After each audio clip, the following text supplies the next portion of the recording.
it still gets me so hyped. But I have a very important question for you, Sushant. I'm sure a lot of you are wondering. I mean, I've read the books, you've read the books, we've seen the films. But what about those who've not followed the franchise? Can they start with this, or do they need to read everything? That's a really good question, Xerxes. And first of all, how did you all like the trailer? So, back to your question, Xerxes, not at all, right? Okay. You don't need to have read the books or seen the films to understand the series. The Rings of Power actually takes place thousands of years before the events of the books. And, and if you're new to the world of Tolkien, I would actually think this is a great jumping off point into the world of Tolkien, right? Our hope is that the audience will watch the series and then discover the books and would want to go deeper into the world of Tolkien. And if, like me, you are a fan of The Lord of the Rings, you will see characters and worlds that are familiar but different. Given this series precedes the books by thousands of years, you will follow their origin story, really. You'll start at the beginning, in a manner of speaking. And you will see iconic characters, references, and places throughout the legendarium that you would have heard of. And you will actually see it come to life, and in many ways, come to life visually, perhaps for the first time ever. Wow. I mean, that's amazing, right? And while we'll get new fans to the franchise of The Lord of the Rings, we get to become even bigger fans, right? Absolutely, Xerxes. In fact, we have some friends of Prime Video backstage who are also huge fans and who really wanted to be a part of the event today. So much so that I must tell you all that they did not want me to introduce the cast because they wanted to do it. So, should we bring them on? I mean, I'm excited. Let's find out who these super fans are. All right. To introduce our first guest, she is one of the biggest superstars in India, apart from obviously being a huge fan of The Lord of the Rings. Ladies and gentlemen, please put your hands together for Tamanna Bhatia. Woo!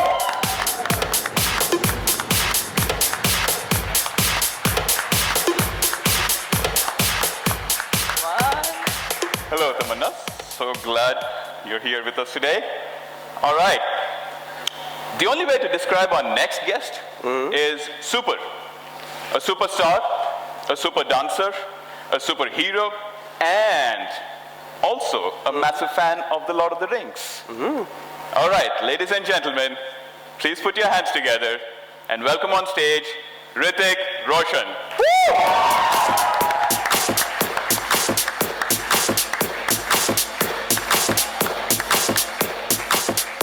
All right, welcome Hrithik. Thank you. So glad to have you with us. Now, before we move forward, I have to ask you the question to both of you. What about The Lord of the Rings, The Rings of Power, are you most excited about? Tamanna, you want to take a crack at it? Good afternoon, everyone. Well, definitely Lord of the Rings, the cinematic appeal that it has, it's just one of a kind. Yeah. I still go back to it over and over again, and it still seems as fresh. I mean, it is visual storytelling at its best. So, be it the books or any of the screen adaptations that have been made, I feel like they're so engrossing and they just captivate you, take you into another world. And I feel like that quality is something I find most enchanting. Yeah, now that we've seen the teaser, the trailer, the preview, I really can't wait. I think it is stunning. As an audience, I'm just waiting, and I think it's going to be amazing. Awesome. Hrithik, what excites you the most? Oh, I think the trailer speaks for itself. Yeah. This is the kind of stuff that I aspire for. It does something to my cells. It's visual extravaganza meeting great content. It's just, and I'm just excited and thrilled that I'm going to be able to watch The Middle Ages on Prime Video on 2nd September. I also have a little tale to tell, Okay. if I may. Please. There's a little connection between me and The Lord of the Rings that I don't think anybody knows. And I recall this morning. So one random day back in 2004, my dad put on The Lord of the Rings part 1, saw the film, couldn't stop, saw part 2, couldn't stop, saw part 3. And then he gave me a call, and he was just talking about the way they've used this one great, incredible idea, and then progressed and had this progression which was so incredible. And why can't we do that? So I said, okay, yeah, what are you talking about? And he said, why can't we take Koi Mil Gaya, which is one of our previous films, and have a progression and build on that? And that was the birth of Krish. Wow. So if there was no Lord of the Rings, there'd be no Krish. So I'm going to take this opportunity to give my little thanks to the Lord of the Rings for making Krish happen. Awesome. Well, thank you, Tamanna. Thank you, Hrithik. It's been an absolute labor of love for us bringing this series to you.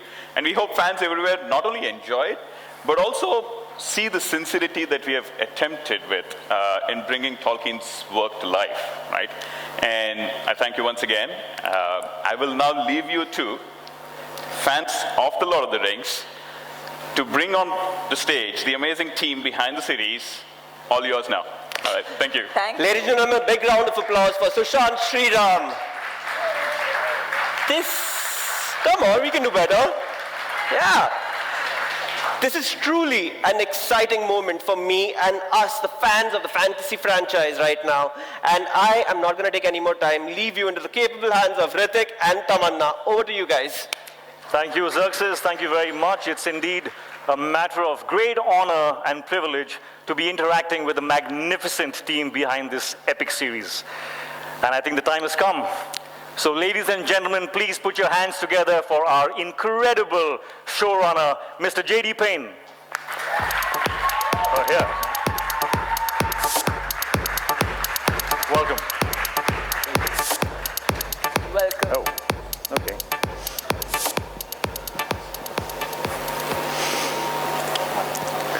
Hrithik, Tamanna, thank you. Thank you both. Thank you. Welcome to India, Mr. Payne. Thank you so much for being here. We're so excited and delighted that you are here. Thank you very much. It's wonderful to be in India, and I feel like I had a very warm welcome. I had a few minutes to wander the streets, and like 2 minutes after I got out of my car, a holy man walked up to me and put a dot on my forehead and tied a bracelet around me and gave me a blessing. So that's it. I instantly felt blessed and welcomed in your country. So thank you. That says it all. It's going to be a huge success now. I believe it. That's how it works. Well, this is such an incredible, aspiring piece of work. I just saw the trailer and I'm completely blown. Absolutely incredible. Thank you. Thank you. Tell me, I was just, what was your experience of encountering Tolkien's work? And what does Tolkien mean to you? So I came to Tolkien by way of the Peter Jackson films. I saw them first when I was in my early 20s. And they were one of the few films that came out when I was an adult that got into my heart the way that films used to when I was a kid. And from there I did the deep dive and read all the books and got super into it. And now they've woven themselves into the fabric of my life. Very rare does a day go by that I don't reference something happening in my life by way of Lord of the Rings, saying I feel like Frodo carrying the ring today, or when weddings or funerals come along, Tolkien quotes always make their way into my toasts or eulogies. So Tolkien is just part of my soul. I can see the passion, and it shows in your work. And you have your incredible cast here with you. Oh, they're absolutely amazing. Yeah, I'm really excited for you to incredible. get to meet them. I've always believed that casting is one of the most difficult aspects of filmmaking. How was this process for you? How difficult was it for you? Well, so we knew we had to get this right. The story we're telling is an amazing story. It's Tolkien's untold story of the Second Age. So we're telling the story of the forging of the Rings of Power, the rise of the Dark Lord Sauron, the fall of Numenor, and finally the last alliance of elves and men. And so to be able to bring that really to life, we knew we needed a cast that was really special. And so we had really two criteria for our cast. And one, they had to be amazing performers, but two, they had to have Middle-earth in them. You had to look in their eyes and feel like they could have stepped out of a magical portal and been from Middle-earth transported to our world. And so we auditioned hundreds and hundreds of people for every single role and found 22 needles in 22 haystacks. That's incredible. How long was the process? For quite a long time. I mean, it took basically a year to find, Wow. our entire cast. That's incredible, absolutely incredible. And is this the first time that you're working with Amazon Studios? Yes. What yeah, was that experience like? Amazing. So Amazon decided that they wanted to put on this enormous adaptation of Tolkien, and they had a huge ambition, and our ambition matched their appetite for what they wanted to do. They went out and got the rights to it, and then they basically said it's a wide open field, and so they opened it up to Hollywood to say, like, who has an idea for how they'd like to take this material and tell a story. And my partner and I came in and pitched a way in, and they got excited about it, and since then they have been Wow. incredibly supportive. They've given every resource necessary to realize Tolkien's imagination on the grandest scale possible. Wow, that's incredible. They're amazing. We've been very, very, very fortunate. I'm so glad you had a great experience. I mean, it was a fantastic experience. Like, and I've worked with every studio in town in Hollywood, and Amazon has been amazingly supportive. I have one last question. How many days did it take you to shoot? Oh gosh, it was well, so we had COVID that was in the middle of it. So we shot 20 some odd days, and then COVID interrupted us, and we were on a hiatus for about 6 months. And then so I mean, it depends on how you count first unit days, second unit days, stunt days, VFX days, but something like 300-ish. Count them all, sort of 300. 300-ish. Yeah. And so a gargantuan schedule. Okay. I'd say that's inspiring. Guys, can you imagine my state as to how badly I'm fangirling right now? Like, J.D. Payne, Hrithik Roshan. J.D. Payne, welcome to India. How has it been for you? I really want to know. Oh, it's been fantastic. It's been really fantastic. I've dreamed of coming to India my entire life. I've admired this entire country from afar, and had Indian friends since I was a young boy. My first Indian friend was Aviv Bhatia, that I used to play soccer and football with when we were 10 years old, and I've had Indian friends ever since. And so it's beautiful to finally come to this wonderful, wonderful place. I'm so glad you feel that way. Now I'm going to dare and ask you this question. You are an epic storyteller. Star Trek, guys, there's nobody who hasn't seen it. It's not possible. So, I mean, this is something that's a familiar ground for you in terms of scale and, storytelling. But was it daunting for you to attempt material that has fan following, which is so widespread, and for them, this material is so sacred? Also, was it any kind of pressure while you were attempting Tolkien's work? Well, I mean, the biggest pressure was the pressure that Patrick and I put on ourselves, simply because there's such a need for what Middle-earth can bring to our world. There's a real darkness in our world right now. There's a lot of people who are in a lot of pain. Political darkness, economic darkness, social darkness, just a lot of challenges. And Middle-earth speaks to people in their soul. It's one of the reasons why Tolkien's work has been, next to like the Bible, the Quran, and certain writings of Mao Zedong, Tolkien has been the most selling work of all time. And I think that's because no matter what country people come from, no matter what background they have, when people find Tolkien, it goes past all of those other things and finds them in their heart and in their soul. And so we felt like we needed to capture that special feeling of Tolkien, because really the Second Age, the story I mentioned a moment ago, Tolkien sketched it out, but he didn't do it in a ton of detail in a lot of parts. So there was a lot of things where we had to very carefully excavate what he had shown us, but then also to continue to connect the dots and fill some of the gaps in where necessary.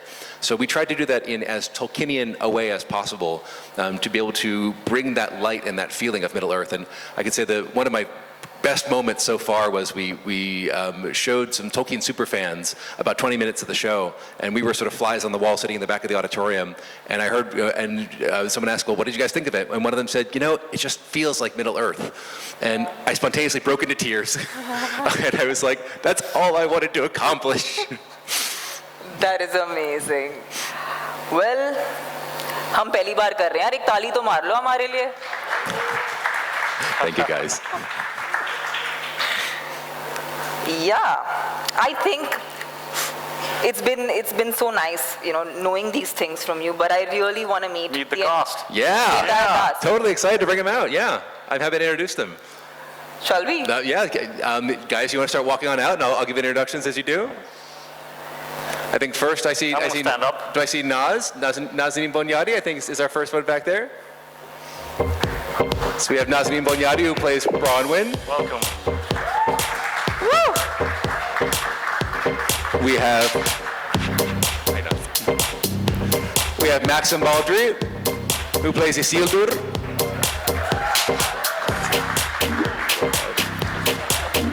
We have Markella Kavanagh, who plays Eleanor Nori Brandyfoot. We have Lloyd Owen, who plays Elendil.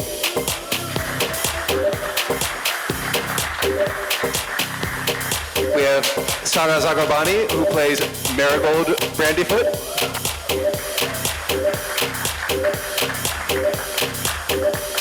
And we have Charlie Edwards, who plays Celebrimbor.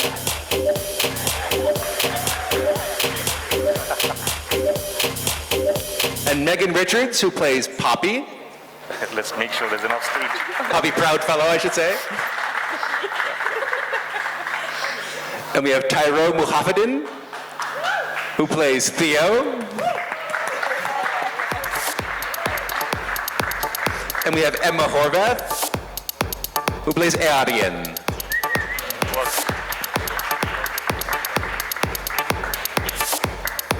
And Rob Aramayo, who plays Elrond Peredale.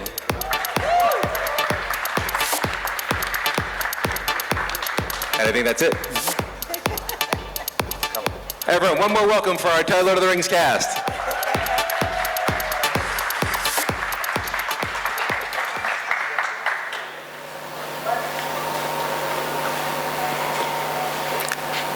Welcome to India, guys. Thank you. It's amazing to have you guys here. And all the best. Good luck for this. It looks incredible. Robert, I have a question for you. You're playing one of the most famous Elven characters, Elrond. What does Elrond mean to you? And how do we meet Elrond in the Middle Age in these series? Yeah, well, it's the Second Age, so he's much younger than the trilogy or anything like that. He's half elven, which is a sort of unique thing in the elven world. He's young, he's ambitious, he's serving his king, and yeah, curious about different cultures and stuff. Was it fun? Very fun. Very Was it fun. hard? Very hard, yeah. Yeah. Then it was fun. Nazanin, can I ask you a question? Yes, please. So you play Bronwyn of the Southlands, Yes. and she's a healer. So what we've seen in the trailers, she's extremely powerful, yet she's nurturing. So from where did you draw the strength to play a character this magnanimous? Thank you for the question. It's so good to be back in India. And thank you for your warm welcome and hospitality. I love playing Bronwyn because she is so multifaceted. She's, as you said, a healer, a single mother to a rebellious teenage son played by Tyro, in a forbidden romance with an elf Arondir who is tasked with watching over the Southlanders. I play a Southlander who historically, her ancestors chose the wrong side. They chose evil over good, and she's trying very hard to redeem them. What I love about her is that she is very resilient and strong, as you said, as well as nurturing. And I was going to be a doctor before I started acting. I have a degree in biology, so that side of her, the healing side, resonates with me. But also her determination to redeem her people and to liberate them from the forces of evil of their past, the shackles of their past, really resonates with me as an activist, because I'm a long-time activist for my homeland, Iran, human rights activist. And women in Iran and in many places in the world are at the forefront of the move towards democracy, freedom, and human rights. And so that's where I drew inspiration. That's amazing. That's amazing. And may I just say, I have seen your work, and I think you're an incredible actor. And thank you for all the wonderful things that you're doing and you're standing for. Thank you very much. Thank you. Excellent. Tyro, my man. How's it going? You play Theo, right? Yes. And you're the youngest of them all. Looks like it, yeah. What was it like? What's the experience, man? Well, I mean, I think this is kind of big for everyone because it's not every day you get to work on The Lord of the Rings, which is huge. But, you know, thank you to JD for entrusting me with the role, given my inexperience, I guess you could say. But no, I think the whole cast has been really, really, really supportive and, you know, have really taken me under their wing, especially Naz.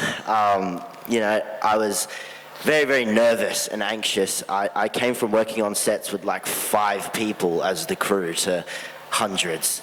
And, you know, it was very, very overwhelming, but, you know, with J.A. and, you know, Wayne and Charlotte and Naz, Ismail, Ian, everyone that I worked with just made me feel so comfortable and helped me do my job, which is ultimately the most important thing. And yeah, I went from Perth to Mumbai in front of all these beautiful people, and I'm here, and yeah, how's it going, everyone?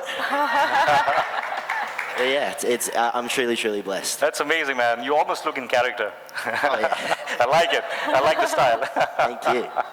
It's a Middle Earth orange. It's Middle Earth orange.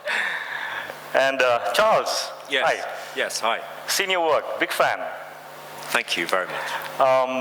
Everyone knows the famous Elven characters of Galadriel and Elrond, but I believe there is no story without you. Do you agree? I'd have to agree with that, yes.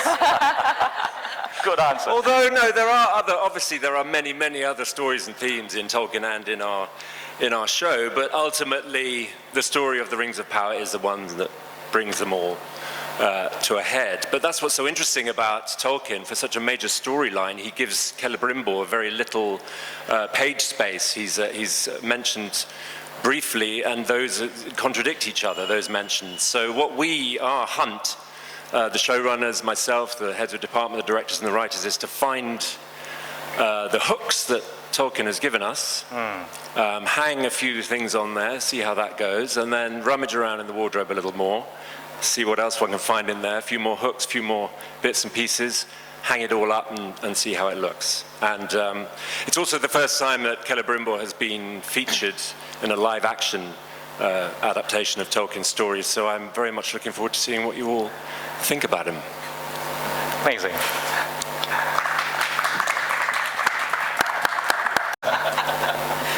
Lloyd, I'd really like to ask you, you're playing Elendil, I am. the father to Isildur. Isildur, yeah. Isildur is a This very naughty boy important here. character, but I just didn't want to do debauchery of the language, so I was like, okay, let me not get Isildur wrong, because everyone out there will want to come after me then. So definitely, you're playing the father to Isildur and Eärien, who's played by Maxim and Emma. So can you tell us what do we expect out of the series? And what is this world, and what's been the experience for you being a part of this? Thank you for the question. First of all, it's really, really good to be back in India too, like Naz. I've had a beautiful experience working here in the past, so very happy to be back. Yes, Elendil, who is, as we see him at the beginning of the series, he's a sea captain, very capable man, but he's been widowed and he's trying to deal with his grieving adult children, 2 of whom are present here in Maxim and Emma, as you say. And he's a very well-known character in the Legendarium. Many fans of the movies would have seen him in brief, but if you read the books, he's referred back to a lot, and he's a sort of hero archetype, and he's very dear to a lot of the fans' hearts for that reason, because of his ultimate self-sacrifice at the end during the alliance of elves and men, where he dies in the act of trying to defeat Sauron. So, but again, rather like Charles was saying about Celebrimbor, there are only these sort of limited signposts along the way that Tolkien gives us. So there's this great sort of responsibility and privilege and excitement to be able to fill out those gaps. And where we see him at the very beginning is this one. Tolkien's Atlantis is Numenor, the island of Numenor, where Elendil comes from. And at this point in the story, Numenor is at its absolute peak, but it's right on the precipice between a sort of more nationalist side of the island which feels they need an independence from the elves and a more faithful side. And Elendil is very much torn between those two parts of society, between his head and his heart. His head is rational, pragmatic, trying to keep his family safe, and his heart is drawn towards the faithful. And something of the schism in that society is also reflected deep in the family within his children, so that there's a lot for him to deal with at the beginning, and I'm very excited to chart this man through that journey. So yeah, I'm very, very privileged and very excited to be here. As an actor being on the set, the adaptation of Numenor, nobody's ever seen this world. So how is it to be on a set which so many people have imagined but never really seen? You were actually there, so what was the experience like? It was genuinely extraordinary in the sense that in the modern world we expect everything to be CGI now, but we built Numenor, we built the capital city of Numenor, and it took 6 months to build. And I remember the first day walking onto that set was quite an extraordinary experience. I was with JD and he showed me around, and just the attention to detail, the amount of skill and brilliance in every department on this job, and ultimately the dedication and love that you feel. So they built the city from the ground up, and you can feel the history and how architecture changed over centuries, where loyalties lie, and the changing face of the landscape around it. Because that was also, I think my second day on set was filming a sequence on the beach with Galadriel as we're riding our horses. And again was with JD, and we realized that this is the first time that we'd seen the geography of Numenor, the physical geography of Numenor. And that was another beautiful moment to think, wow, I'm actually the first person to be part of that. So that was super exciting. And there's one member of our security team from Amazon who walked us back when we were in Comic-Con, walked us back to the hotel, and she said, I've been told not to talk to the actors and geek out about Lord of the Rings. I was like, come on, geek out, let's see what you got.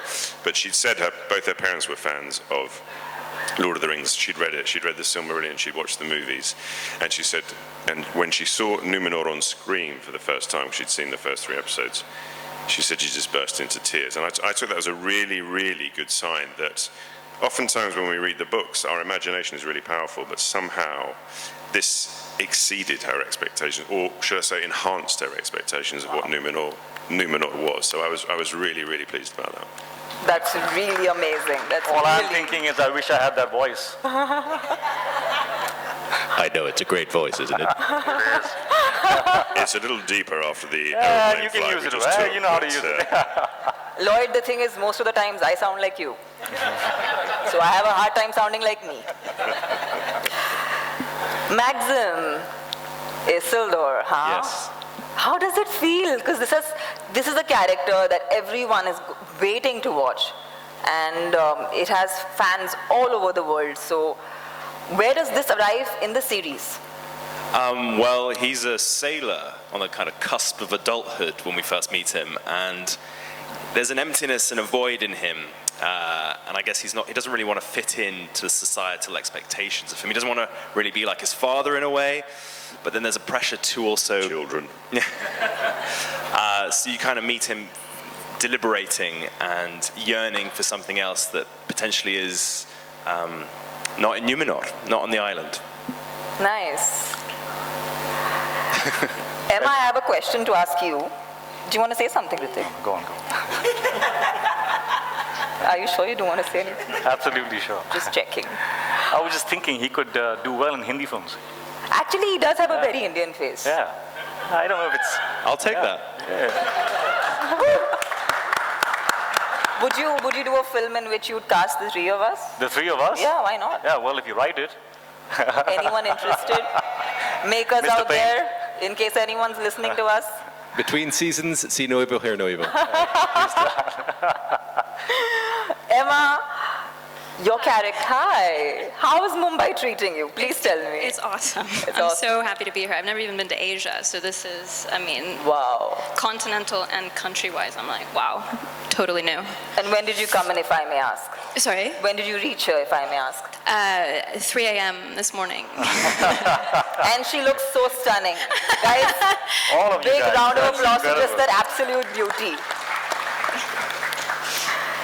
Emma, you're playing Aryan, Yes. and that's a beautiful name. Yeah, I love it. Do you love it? Yeah, I think it sounds very magical. It means sea maiden. Sea maiden. Nice. Oh, that's beautiful. I was about to ask you, what does it mean? About Okay. the name, yeah. Good. But does this have any significance with, is it relevant in any way to the islands of Numenor, or is there any significance as to how that's a part of how you created the character? Yes, Numenor is a very nautical society, and so it's very apt that she's named after the sea.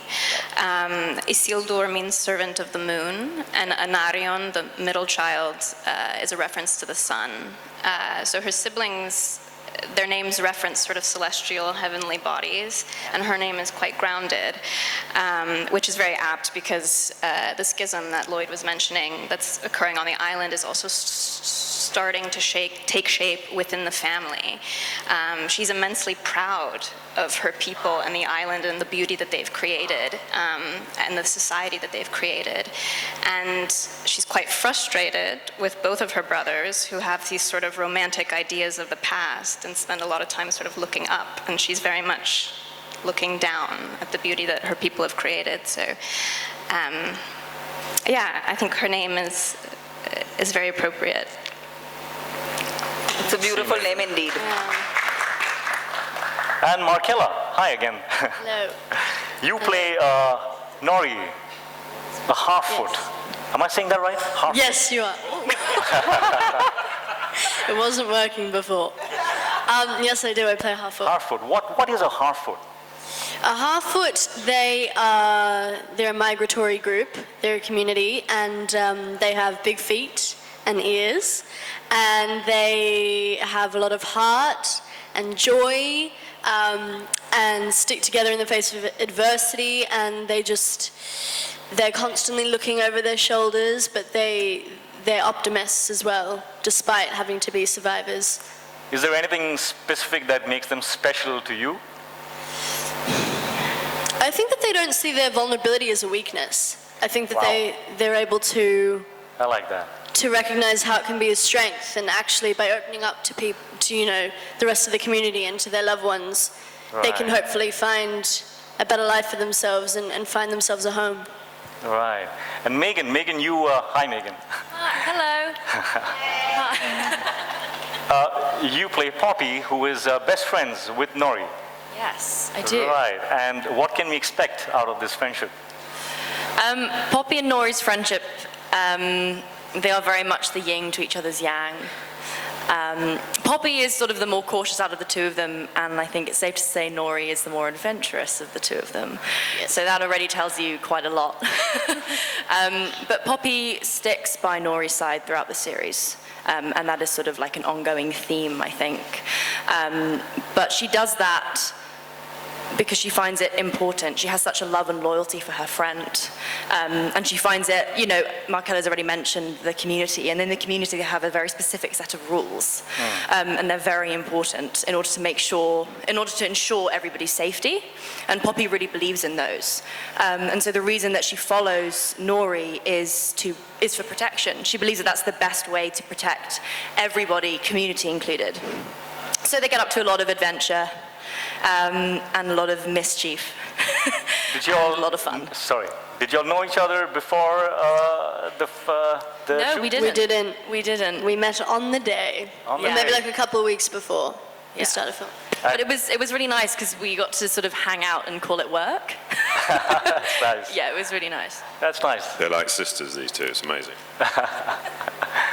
And Sarah, you have been a fan of the books and the films, and now you get to play the matriarch of the Brandyfoot Hartfoot family. I do, yes. Wow, what was that like for you? Well, it's amazing. I just suddenly realised there's 3 parents here with naughty children. Actually, that's a bit of a theme of today.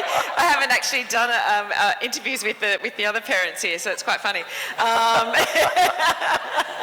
As a fan of fantasy, it was obviously incredible, but I don't think you needed to be a fan of fantasy to realise that this is an absolute dream job. I mean, first of all, this incredible cast that I get to work with and that I get to now travel around the world with and come to an amazing country like India, where I haven't been before, is just a joy. So, lover of fantasy or not, it's been one of the best jobs of my career. Playing Marigold is also an absolute honour. Thank you to JD and Patrick. Being a parent to this beautiful actress here, Michaela Kavanagh, and a surrogate mum to Megan Richards, and having so much fun on set.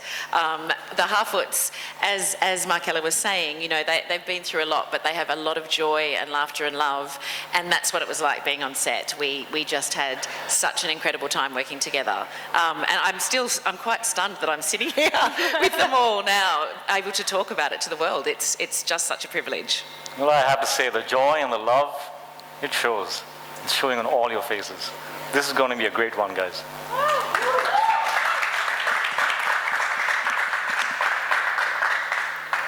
JD, to round this off, do you have anything that you want to tell our lovely audiences? And also, do my elfish ears make a cut?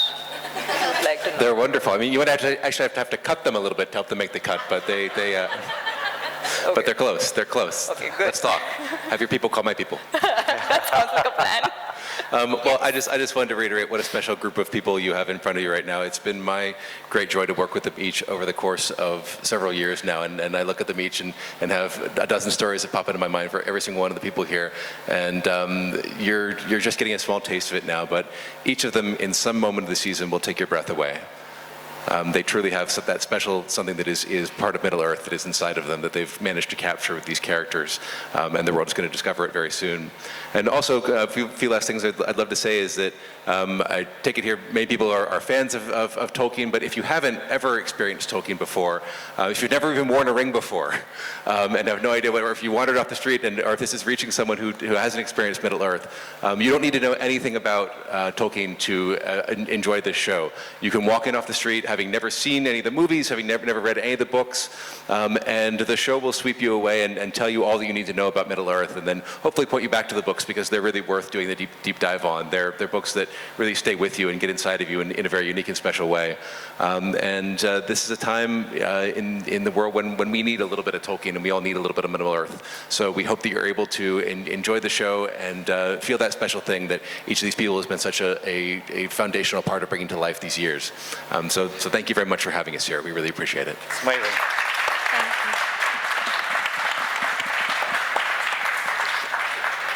I have to say this to JD, to the entire cast and crew, that this is something that I personally believed in, that cinema in any language, anywhere in the world, the moment it is based on human emotions, basic human emotions, it always cuts through all.